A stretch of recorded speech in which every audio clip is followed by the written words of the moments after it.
Okay, let's get into this then. We'll start here on what I think we're going to call going deep with Brian Campbell. Elbow Is deep. being the little spoon as a man underrated? Wait, what? It's- Are you talking about in an editorial podcast marriage or in real life? Okay, what are you talking about? Sometimes you just want to be cuddled. You don't always be the one doing the cuddling. Are you Yeah, for or yeah, against this? yeah. I mean, this is weird. No, I'm more of a big spoon guy, especially with my dogs and cats too. But yeah. Wow, Shaq. Wow. All I right. got I gotta say, I apologize to the Aussie folks whose names I cannot remember at the moment, but they did this segment with a bunch of UFC fighters who were supposed to be the most like toxic males on the planet, and they were all big fans of the little spoon. So I think you need to check yourself Okay, on maybe this I one. need that. Yeah. All right, who knows? What would Luke Thomas say is your most annoying quality? It's a great question. I think he would say, even though he is a serial abuser of the same thing, I think he would say cutting him off during a live podcast. And I will say this. I believe, especially when sober, that my cutting off during a live podcast is more about stimulating conversation and or sprinkling upon a timely joke that moves the emotions along. Can I abuse that? Yes. Have I abused that? Yes. Sometimes I just can't stop talking. We all want to not do the job, which is ask the question and then begin answering it for the person before you give them a chance to speak. But I would guess Luke Thomas would say that is my worst trait. Are we playing the This Shakiel Mahjouri dating game right now? Is Luke going to come out next? More or less, basically. Well, you know what? This wasn't even a question on the list, but it was so profoundly noticeable on Monday's episode of MK that I was catching up on. What is he doing on his computer? So he claims that he's checking stats, looking at Twitter or whatever. And I get it because there's times that I'll go look at the rundown or be like, hey, is somebody tweeting about this? What's going on? But when he does it, he does check out from the live show. So, that's a problem, but we deal with it. We deal with it. Yeah. You know what? To be fair, these are like the same kind of random questions I would ask people on a long road trip, but I think the idea, and I would say there's probably like a smaller audience for it, but I think an appreciative one that's like, I am so tired. Obviously, this wouldn't be the case for you now, but I'm so tired of how was your weight cut? How do you feel about the fight? That, let's I don't want the only thing that I know about fighters to be their political beliefs and their religious beliefs and whether or not Hitler was a cool, chill dude. So You want that's to sort of what humanize we're fighters striving like for. Alex on Twitter, right? Alex B. Shout out to Alex B. I actually source those all the time. Um, what's the highest you've ever been on Flight Delta Row 8? I don't know if I'm going to share stuff like that publicly and put myself under this level of scrutiny. All But right. you You don't know, have to. is there a ceiling in that where you're talking to aliens? Yes. Have I done that? Yes. Okay. So there we Okay, go. well, we'll ask you a softer question then. Oh, sorry. To answer your question, the Dead and Company show at the Sphere last year would be the answer. Yes. Okay, good. I still need to get to the sphere for one of these things. What is the perfect day on Delta 8? If you could just, whatever food you want, whatever activities you want, whatever company you want, what's just like the I best day ever? ideally you would want to get nature involved in my opinion. You'd want to be, Hmm. taking a beautiful hike somewhere for part of the day and just, with your heightened senses, accepting and loving everything around you. But, I think that type of behavior goes hand in hand, in my opinion, with music. It is an Hmm. opportunity to, dig even deeper sonically in your understanding of the movements, the changes, the chord progressions, the feeling, that art can give you. So, my perfect day on that sometimes looks like my regular perfect days, you know what I mean? Where I'll throw on the headphones, put on some badass 70s vinyl and play Fortnite, like any grown man should be doing in their basement. But yeah, I mean, when you're accessing entertainment that you beloved, it only can take you deeper into an appreciation and love for it. So I think that that type of activity was made for music, you know? That's my take. I'm almost ready to dive back into Fortnite because there's just a ton of fighters and wrestlers who still actively play, and I think I it'd be know. kind of fun to do like an interview at the same I time. feel like it peaked back in like 2017, 18, but now it's lingering again, and people are still willing to raise their hand and say, "Yes, I play Fortnite every single day. What are you going to do about it?" All right, can we play, or is this like a professional boundary that you don't want to cross? Because I understand either way. Can we play? Are you asking me? Yeah, Yeah, yeah, I just don't know how to like hook that up. You know, I need my kids to come that's down to troubleshoot for me. All right, I'm damn near 50 years old, I, but I yes, got you. it's a daily I part of got my you. life. Okay, it's Okay, for date. me. Whoa, more than MK. Well, yes. Jesus. I mean, I definitely come from, I don't want to say the video game era, but a video game era from the standpoint that Hmm. when I was small in the 80s, we had, you know, the early, it wasn't quite Pong of the 1970s, but when those early pre Nintendo consoles of Coleco, Atari, and Intellivision, which I had the latter on that, I had Intellivision. When that changed from basic gaming as a kid into 8-bit heaven of Nintendo, and then that escalates into my middle school years into the launches of the 16-bit Super Nintendo and competing Sega Genesis. And then you get into the PlayStations, and then you get to the level Hmm. that we're at now. I mean, think about how many hours Damn. I put in as a kid to games that are just so basic that have no like built-in season where you're, you know what I mean? And nowadays you're literally can play with anybody you want on the globe or random people or by yourself. It's intoxicating and incredible. And to me, Hmm. it is an avenue to get my heavy competitiveness an outlet. And that used to be the basketball court for me. But not only am I afraid to have one of those ankle injuries that puts me on crutches as a damn near 50-year-old for 3 weeks, I'm too competitive in there, too good at pissing people off and pressing their buttons, that the Fortnite battlefield is what scratches that daily competitive itch for me.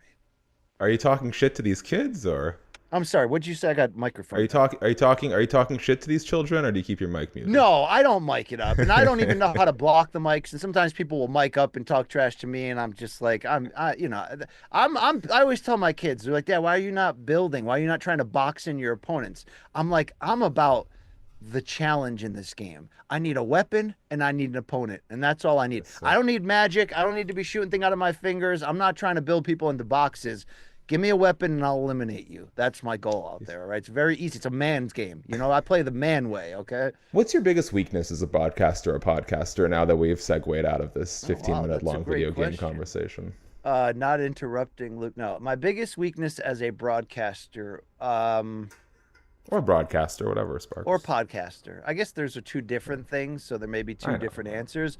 But um, I mean, I would guess I would say, although I've really tried to focus the last 5 years of my career on becoming as literally as well rounded as I possibly can, so that not so you become the jack of all trades, master of none, but so that you can literally become irreplaceable. That's the goal in your particular craft. The idea that on a boxing broadcast, can I literally do every single job? I believe I can. I haven't had a ton of top level play by play reps, but I believe I could jump right in there and do it. But I would say this applies more to podcasting. I believe I'm a lot better at hosting, asking questions, setting the stage, Mhm. controlling the flow of the conversation, inserting the joke that transitions to the next thing, being, you know, improv on the fly than I necessarily am at being teed up to analyze. You know what I'm saying? And I, you know, I can do it all. I can do, you know what I'm saying? It's the same thing if you said, you know, what's your weakness as a writer through the years in combat sports? Well, I'd say, look, I don't love the news chase. I've never made that a part of. I've broken news when I've needed to, when I've come across news, when I've, you know, purposely chased down news. But I don't look at that as a strength because it hasn't been something I've been really passionate about doing. Doesn't mean those people aren't talented. I just look at the ability to entertain and educate on a broadcast being my bigger and more main goal. So I feel like I'm improving in the boxing space of being able to break down fights on the air and stuff like that. But I think we all have our weaknesses that we are aware of that we try to either hide or not get exposed with. And I'm trying to weed those out, right? I'm trying to think of Hmm. it as these assassins, people like the late Kobe Bryant, Michael Jordan, who would go into an off season going, okay, what area am I not a 10 out of 10 in right now? Well, I'm focusing on that area. I try to bring that mindset to it, but I would say, yeah, I would say I'm probably stronger in some naturally in some lanes of these jobs than not. But as always, Shaq, and I know that you've known this and are learning this as you continue to get so many great reps in your various lanes. Shout out to ET Canada, right? I will say that there ain't nothing like reps. More reps, more reps, more reps.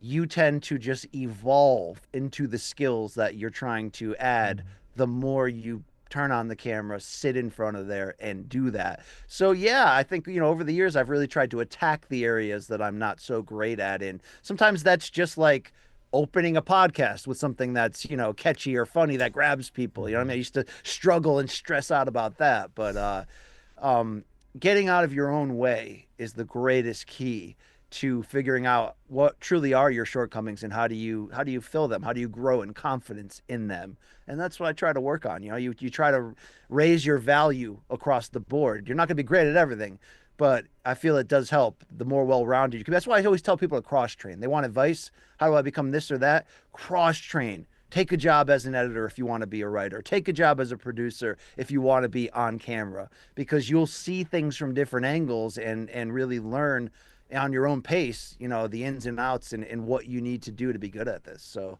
there you go, Shaq. There's 2 cents of advice for the world. Okay, Thank you. Me take it. using the interview as excuse to get some free game from BC. Not that you don't write the longest texts I've ever seen any Yeah, human, it's but either a yeah. blessing or a curse, Shaq. If the material is good and you're entertained by it, it's great. But if you're like my wife, all she responds with is, "I'm not reading 8 paragraphs. Come and see me." You know what I mean? That's what it is. Can you meet in the middle with like voice memos maybe?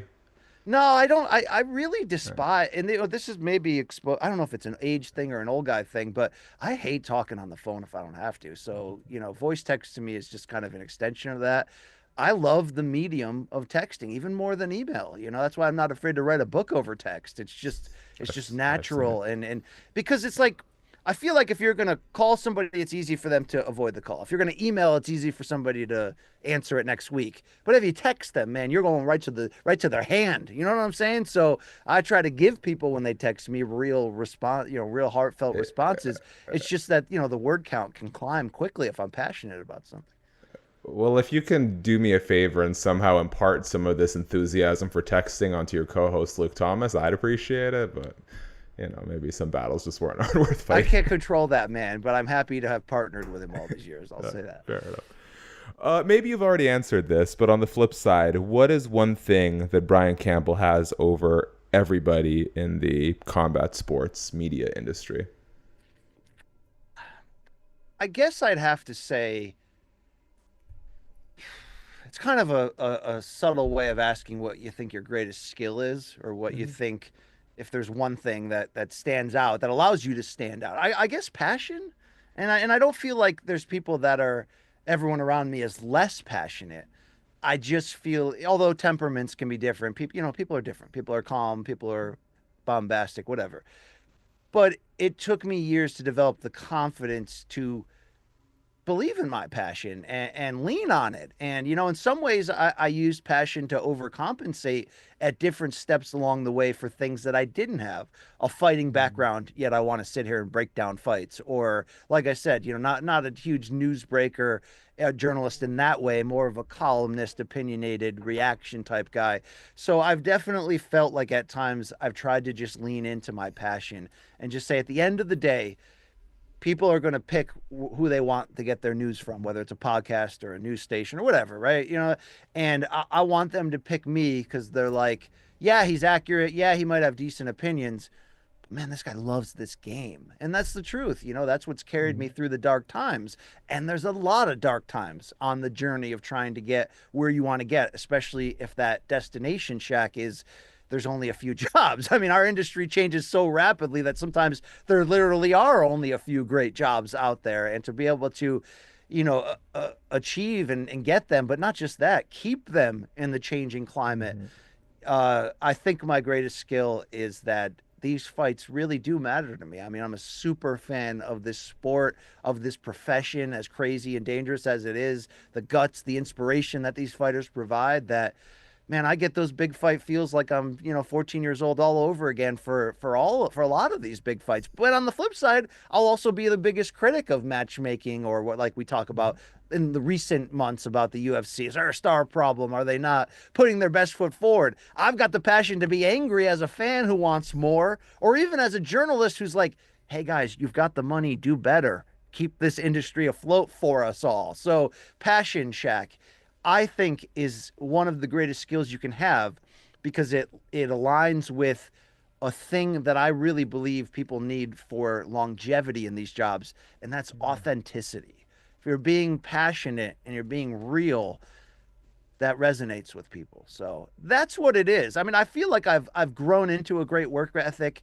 I feel like I've got hunger to provide for my family and make the most of my opportunity. These are all strengths for sure, but that's all underwritten by the passion for the game, Shaq. So, Shaq, if you lose that passion for even a second, I'm going to publicly call you out and get you fired. Don't ever do it, okay? As you can see, like I told you, the caffeine, the passion that you have is exactly what I need to source to get me through these next 8 minutes. Not because it's not entertaining, but because I took my ADHD medication this morning.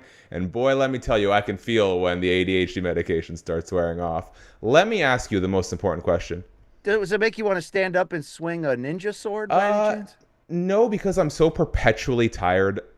It feels like, well, one, it like helps me definitely focus. It helps with my mood regulation, because I don't find things that actually the biggest blessing of being on ADHD medication is I now identify when I'm irritated by things how they wouldn't irritate me or upset me if I was medicated. And so I can actually identify things more as symptoms of a condition, as opposed to, let's say, why the fuck are you scraping your fork against the plate? That's pissing me off. I'm like, oh, this is actually a me thing. It's not a you issue. So it's been very revolutionary in that sense. But it also helps with energy, and it's a stimulant. And so whatever a cup of coffee is supposed to do for most people, like keep them awake and enthusiastic for 4 to 6 hours, that's what the ADHD medication does. Because now when I have a cup of coffee, I'm like, I'm lucky if I get an extra hour of productivity out of that cup. It is not very helpful, but here we are. Glad I could be informative. Brian Campbell, what is your principle on the correct etiquette for peeing in the shower? Is it ever okay? Can you only do it in your own shower? God. I mean, who's going to be watching this, right? I mean, that's it. If this is on the Shaq Patreon channel, then I'll really break it down. I'll show you on air if you really need to see R. Kelly style. It is an interesting debate. I think pools are also a category where there's different. I mean, pools affect others if you're going to pee in it. That's the difference. But I somehow get the degeneracy in thinking this is my domain, like you're a cat or a dog. I'm going to pee in it and make you feel that warmth. I mean, that's just disgusting. If you do that, you're disgusting. Have I done that? How many people are watching? Yes, I have.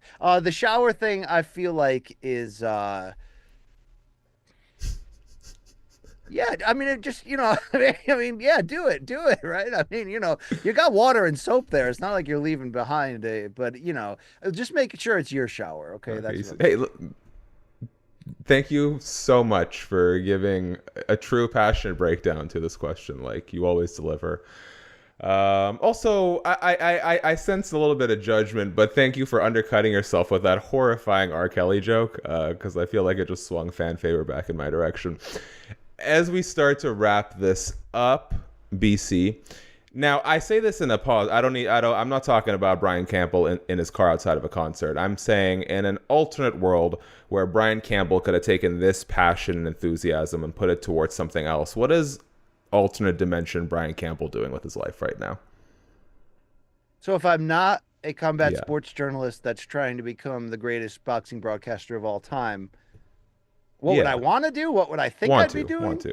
I would want to be a music journalist. To me, that is, a critical critiquer, a reviewer, somebody who's got the pulse on, a certain genre, whether it's rock and roll, a certain history, and I try to bring that to my personal life. I have a passion for that. If you tune into the Brian Campbell experience, because Campbell's rambles every Wednesday, I might go an hour out of nowhere on 70s vinyl. But yeah, I mean, music has been the art form that has most spoken to me and provided I guess, a soundtrack to my life. It's funny. I always remember, I think as a kid, I got really into like 1960s music, like popular music and hits, and would get these like, you could order these box sets on TV of like the 1960s, all the number one hits. And I remember playing them in car rides with my dad. And I'd be like, all right, Dad, the next song's coming on. I want to see how quickly you can name it. And my dad would always do this thing where, he'd name it after like three notes. He'd be like, Cream, Sunshine of My Love, 1968.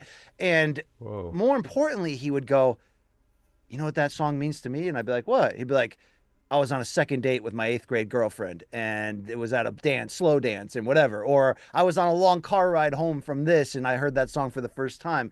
And I guess it helped me shape this idea that music is this art form that can certainly not only affect and change our emotions, but can certainly be like a marker, a place in time, can be sort of the tag of how you deeply remember something. It's like, a song can come on, just like a smell can happen, and you'll be like, oh my God, I'm back to when I was, 10 years old in my grandmother's house or something.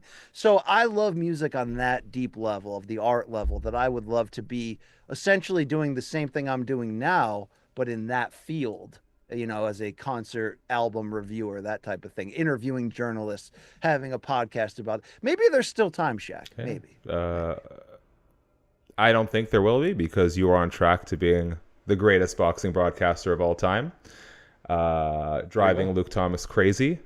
But I think there's still so much left for you to do in combat sports. So, well, I don't. Even though I said that, I'm not trying to actually be the GOAT of boxing broadcasting history. I will tell you what I'm trying to be: the greatest version of myself that I can possibly be. And when you hear people say, you hear fighters say, you're like, how are you gonna do with that opponent? And they'll be like, I don't care about that opponent. It's a battle of myself. Shaq, that's what it is. It's about sharpening that knife and removing as many things that we bring upon ourselves that get in the way of our potential performance or our growth or our evolution.